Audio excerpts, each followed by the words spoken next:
with that little door out. Us. We're back. And this time we mean business. I think we have sound this time, but anyway, we'll just work on the theory that we do have sound. Until we learn that we don't. Yeah, until someone comes along. Welcome back, everyone. Look, today we're just going to discuss Kata. The value of Kata, long-term and short-term. If there's one thing in karate that is minimized, that's Kata. Definitely. A lot of people don't really see the value in Kata. Marco, I think we have sound now. We got sound? Yes or no? Us? So we just wanted to talk about Kata because I think we've had a few questions about it lately. Definitely, yeah. And it's something that is really worth discussing. I love Kata, and one of the reasons I love it is because I was talking to someone yesterday whose husband is an MMA fighter, Japanese guy. She was saying he's 34, so he's at the point where he's not too sure whether he should continue in MMA. He had a good run of victories, and then he's lost the last few fights. He's not too sure whether what's the cause. I think probably has a lot to do with the gym he's at, because that gym is good for a certain point, but then the fighters start to have trouble facing a much higher level opponent. But more to the point is the question is, what does he do next? If he was to retire from MMA, what sort of training is he able to do for the next 50 years? You know, he's 34, so he's more than 30 years younger than me, and he should be training healthily for another 40 to 50 years. Absolutely. You know, so a lot of people kind of minimize karate in terms of its impact on the MMA world. There's definitely, you know, most people go to BJJ, Muay Thai and wrestling. That's a fair call. But then every now and then you have some good solid karate fighters who have had impact too. And if they're not karate fighters per se, they've had a lot of influence from their youth in karate. And I don't think that should go without being acknowledged. MMA is a sport for a start, so it has rules and so on. I have friends who have had extensive careers where they're dealing with, you know, security, street work and so on. And with their deep karate experience, they definitely have found the practicality and the reality of using karate in the street. There's no doubt about it. Mitch and I, we train in BJJ together a lot too. And every day, every session really, one thing or another comes up where we find certain principles of karate help us in our BJJ. It may be the way we stand. It could be a certain kata movement that we have. You know, for example, this movement here, well, you know, most people just do it in the kata, you know, where you come across here without any real thought.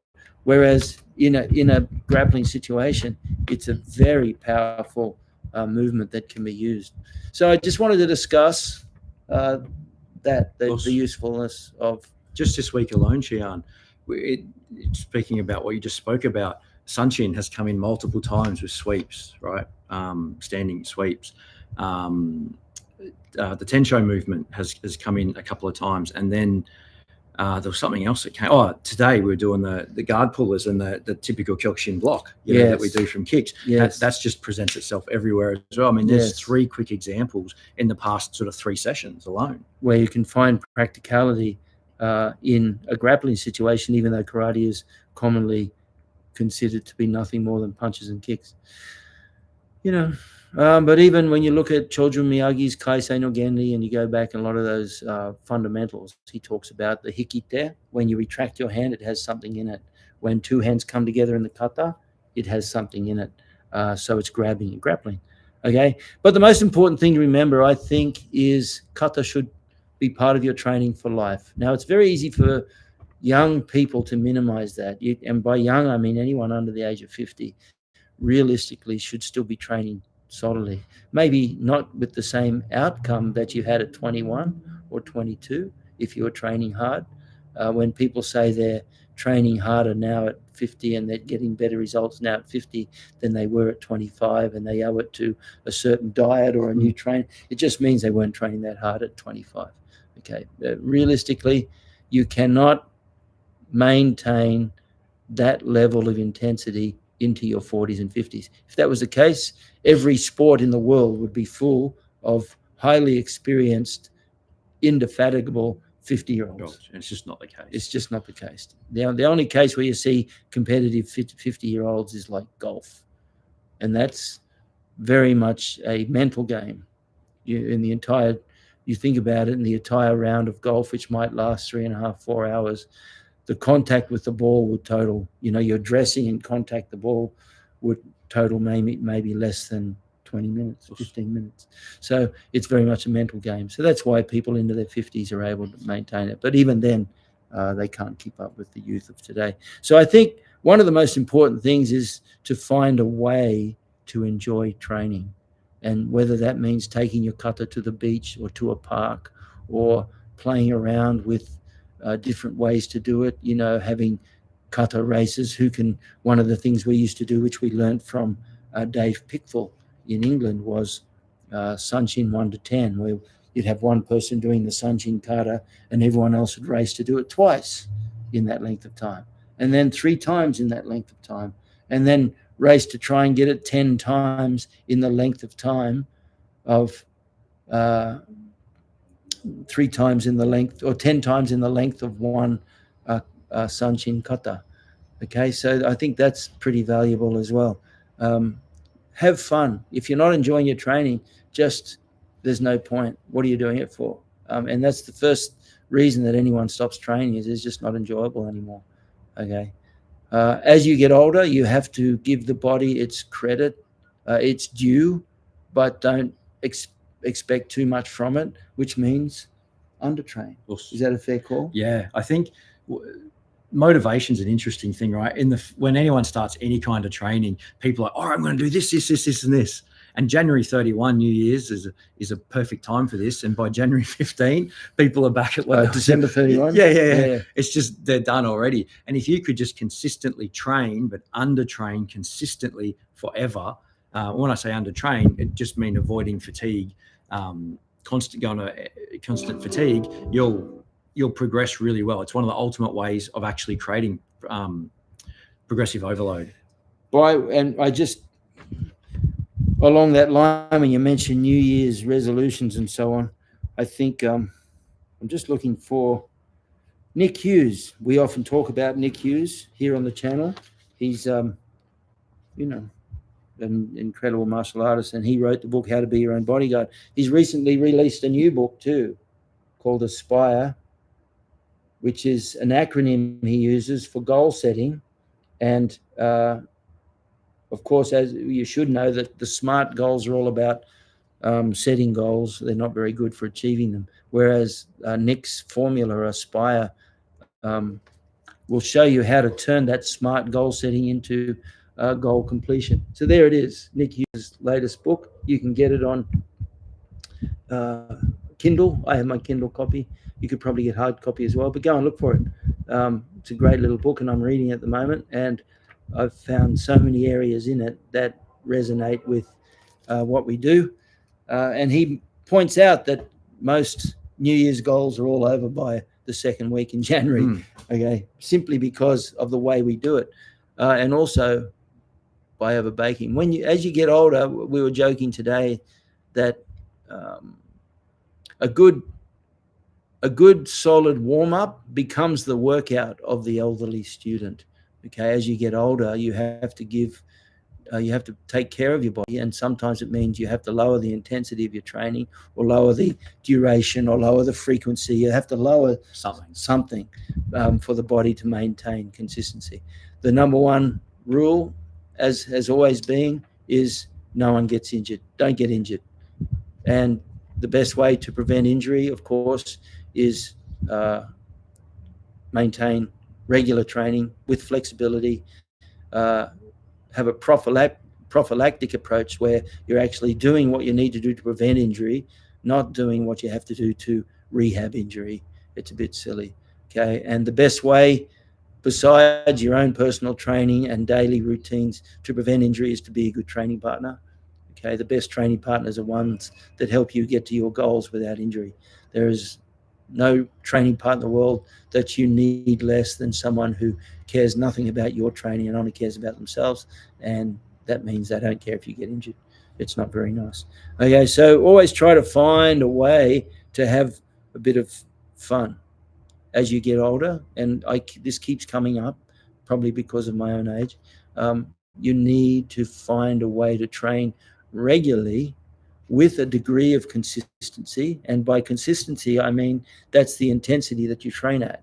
You cannot train like a 25-year-old, so you have to find the level of training that suits you.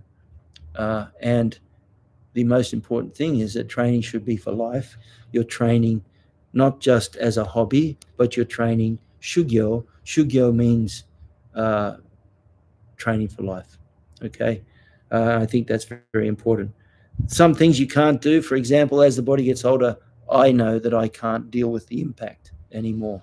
When I referee strong young men and I listen to that impact and I almost feel the impact through the vibration of the floor, and I think I can't believe I did that stuff 30 years ago, 40 years ago. But the point is, there are certain things your body just cannot deal with, and that impact is one thing you have to be careful of. You need to keep maintaining certain things like makiwara if you like to do makiwara and so on, but you still have to be careful.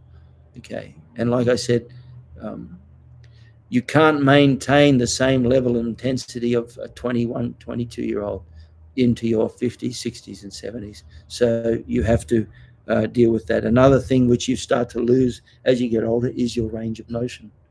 And that is particularly highlighted in people who don't do flexibility. Yeah, big time, huge. It's it's probably flexibility is probably the most undertrained physical quality out of all the qualities. And as it's so easy to see when you pick up a little baby, you can move their legs any way you want. But if you look at your grandmother or grandfather, if they bend their legs too far, things will nearly snap. And as we age, we lose range. Generally speaking, we become more dehydrated, and our tissues end up more stiff and short, and our joints end up closer together.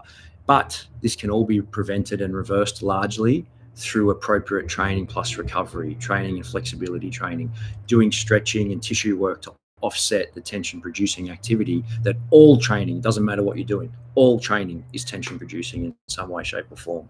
You have to remember too that it's very individual, that some people's genetics may have a propensity towards, say, arthritis or arthritic conditions. So those people need to, I know in my family we have a lot of arthritis. So every morning I go through a series of finger exercises which stretch my fingers, stretch my wrists, but also just maintain this movement. So for me, that actually, you may not need to do it, but for me, I find it's very important to do that because over the years I've worked my hands pretty hard, so I need as well. So I think that's very important. Also, as you lose your range of motion, you also lose the ability to maintain intensity. You can't, and that's how it is. There isn't a single running world record that is beaten by the same person 40, 50 years later. They just can't maintain that incredible intensity. And that's just the fact of life. So what you have to do is find a level that allows you to be the best you can be for where you are. And I'm seriously, I look around and some people literally they get to 40 and they start to go online and talk about training for old age. Yeah. And they, in their head, they're already old at 40. And at my age, as I approach 70, even I feel like I know there are people in their 70s who have far more authority to speak about this than I do. Nevertheless, I train most days with people who are 40 years younger than me, do. and already I hear the language about the niggles and the the damage to their body. Here's a really important thing. I was just thinking about it the other day. I wake up every morning pain free, and I go to bed every night pain free. And if I can do that until my last days, something's right. It will allow me then to live every day in a way that allows me to maintain posture and allow myself to get the best out of my aging body.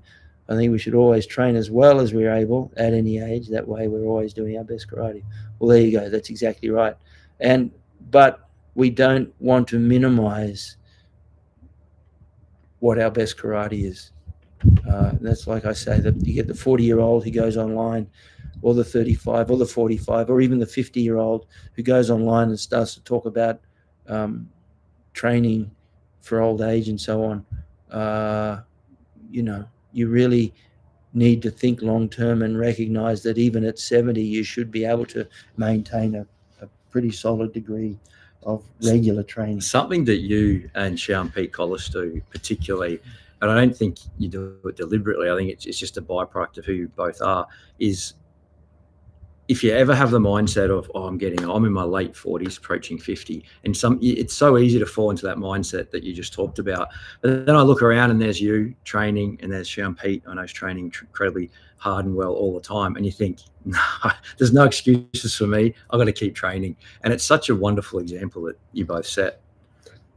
Yeah, and we were talking about the Currumbin stairs, the infamous Currumbin stairs that present a real challenge. That Sensei Mike's here talking about going on a Tassie trip, and he's struggling to get up hills he used to run up multiple times 30 years ago.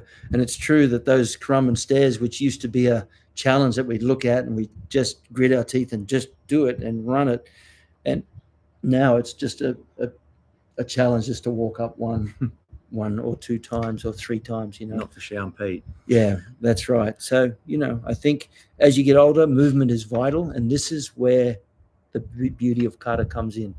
When you do your kata, they exercise everything. They exercise expansion, contraction, particularly postural adjustment, the scapular retraction, which is in everything that you do in the kata, everything.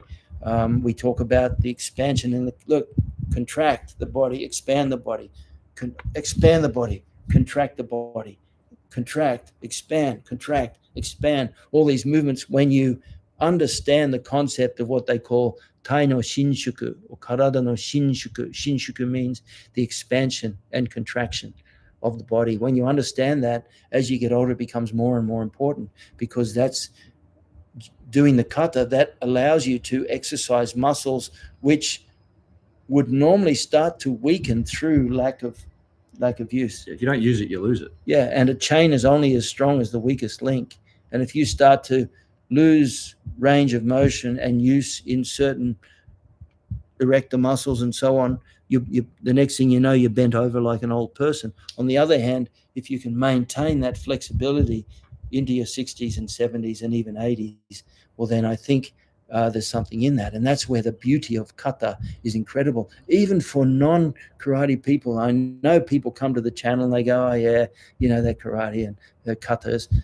Trust me, if you were to find the beauty of kata and do that kata as a part of your daily training. So also I said, there may be 10 or 20 or 30, and some styles have so many different katas, some only have 5 or 6. You don't need lots of kata. So also I said, you only really ever need 2 kata. There's the one that you like most, which gives you the most emotional, psychological, physical benefit, and then there's the one that you're working on currently that you want to work to keep improving on. You only need those 2 kata, and I think that's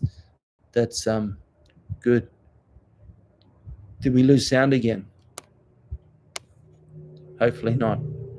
At 40, I totally get the limit of range. My knees are starting to feel the impact in youth. I have to spend a lot of time stretching nowadays to let me do many things. Well, that's so true. But at 48, I mean, that's 20 years younger than me. And the fact that you're aware of that is actually a good thing, because you can take that understanding into your training. And one of the first things you learn is just to pull back. Just go, yeah, normally my brain says I'm going to keep going, go hard. But sometimes you just need to uh, go, no, that's enough for today. And actually, I'm kind of glad Mitch is there sometimes, because in class, I'll go, it's been a pretty challenging day of hard training. And Mitch will remind me, just pull back a little bit and let your body have a chance to recover. I saw a bloke jogging slowly around Goodna a couple of weeks ago with a white cane. Not joking. That's awesome. That's incredible. That's just amazing. As Sosai said, flexibility is the basics of all basics. So karate's life is in kumite. The foundation of kumite is kata. The foundation of kata is moving basics. The foundation of moving basics is standing basics. And the foundation of standing basics is flexibility. And remember that, because as you get older, it becomes more and more and more important. As you lose your range of motion, you need to work it. And you need to focus on the things that you need most. And one of the things you need most is that range of motion in the body. So soul size 3 points, waza no kankyu, iki no chosei, chikara no kyojaku. You can add a fourth one, tai no shinshuku. And it's really funny, but Funakoshi Gichin's 3 points, waza no kankyu, chikara no kyojaku, and tai no shinshuku. So tai no shinshuku and iki no chosei, in other words, breath control and the expansion and contraction of the body, are very intimately connected. And this is why Sosai changed tai no shinshuku to iki no. Do the ibuki and nogare breathing in karate. You have nogare 1, nogare 2, ibuki are the 3 main breaths in Kyokushin karate. I'm not too sure about other styles, but it's very much expansion and contraction all the time, this sort of thing. And then the nogare, where you have the short in, long out, short out, long in, they all serve different purposes too, but they're very, very intimately related to the expansion and contraction of the body. And the timing of the technique and the points of power stress are other points which, when you do your kata, if you focus on them, it gives your kata a very beautiful point. Kata has intensely deep levels if you spend time looking for the old way of training them. Well, that's true. They have very much deep levels. And some people describe them as moving meditation. And I like it, but I also recognize that it's not meditation, but it's very much a form of deep concentration, which is the first level of meditation. So definitely, like Hunter says there, when you take your kata training deeply, and that can be just repetition, where you're just focused on doing that repetitions, like the time we did the 100 kata down the beach. That we might even do that again sometime soon. But you just get into the zone, as they call it. You just focus, and it doesn't have to be kata. It can be any facet of training. But the point is, what brings it that level of intense, almost bliss-like, deep concentration is that concentration. So I think it's very important. So I think also when in kata, a lot of people, when they do kata, their fist is very they don't really think too much about the fist. But learning how to make the fist properly from the little finger and close off with the thumb, and making that fist tightly and using that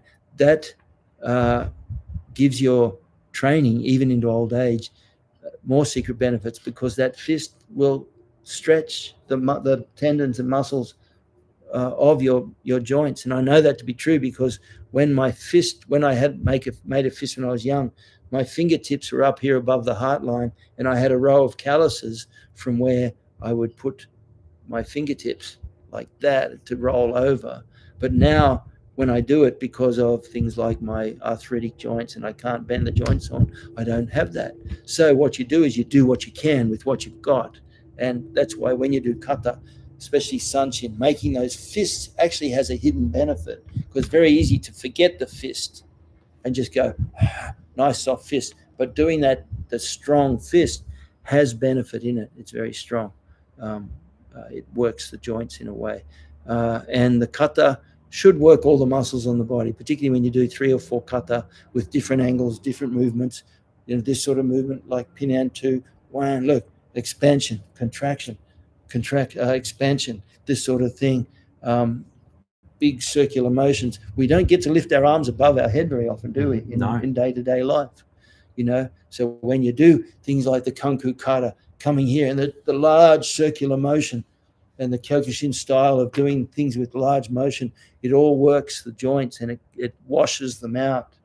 It allows stale energy and stale blood to move. The blood flow in joints is very poor sometimes, so you need a little bit of effort. And like Mitch often talks about, the joint gap. The joint gap, you'll feel it as you get older. You do things that you want to open that gap and keep that joint gap big. And blood flow brings nutrients and oxygen to tissues as well, those local tissues. So the more we can have, the better it is for our joints long term. Yeah, and like Ronan there says, you get sick sometimes. Well, I'm glad, I hope you've recovered, but it's true that sometimes you're physically debilitated or inhibited from doing kata. I remember once I got stuck in an airplane for 3 hours as a passenger. We backed off the bay, and then we didn't go anywhere else because of weather. So we're sitting in the plane for 3 hours. Well, what do?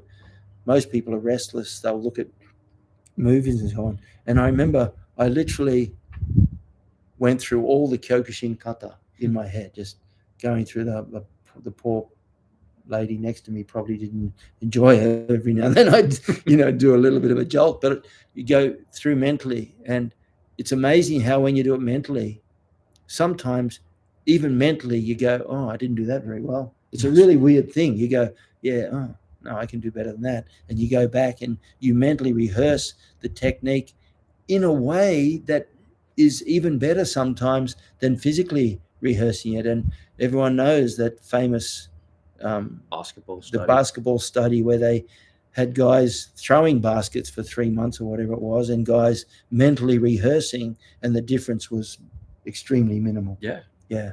So that's a really good point there. The mental rehearsal of kata. And I remember that sitting, and I actually, would you believe, it was clear I wasn't sleeping because I was sitting up.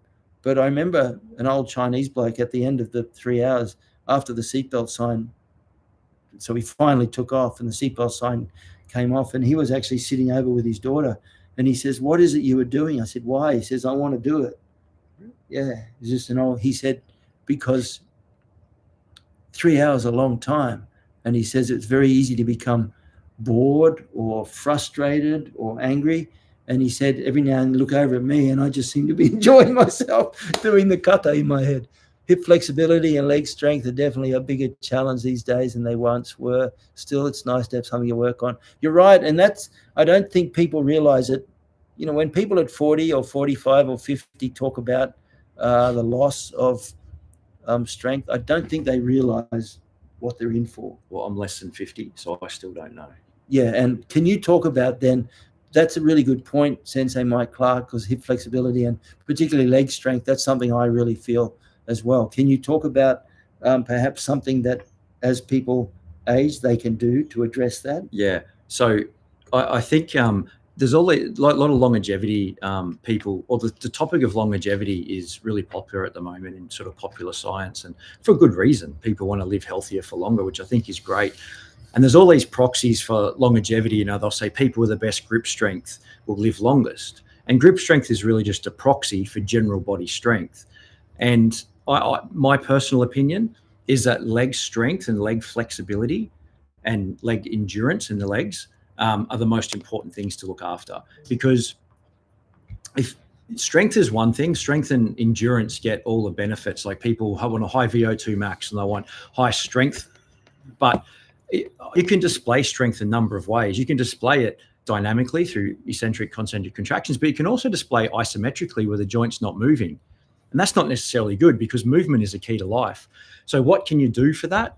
You need to look at your training balance first. Like Ian King always says, training plus recovery equals a training effect.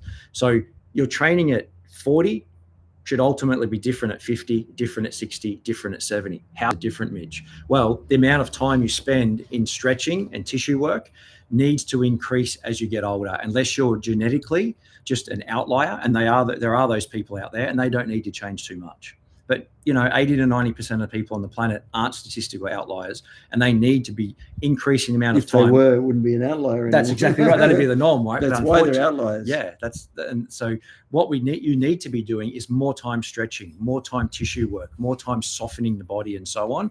And then the training that you do, it needs to touch on some strength training. And like Shihan was just saying, I'm not 50 yet. I've worked with a number of people who are 50, 60, 70.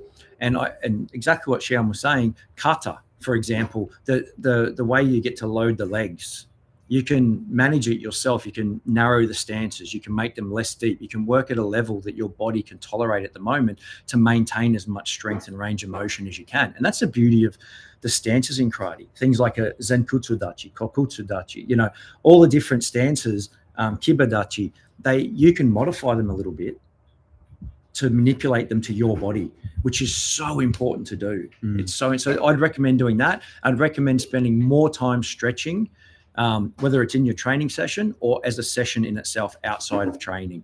I definitely recommend that. And you talked about massage, getting some tissue work done as regularly as you can, whether you do it with a ball and a roller, or whether you have the funds and you go get someone to do it for you.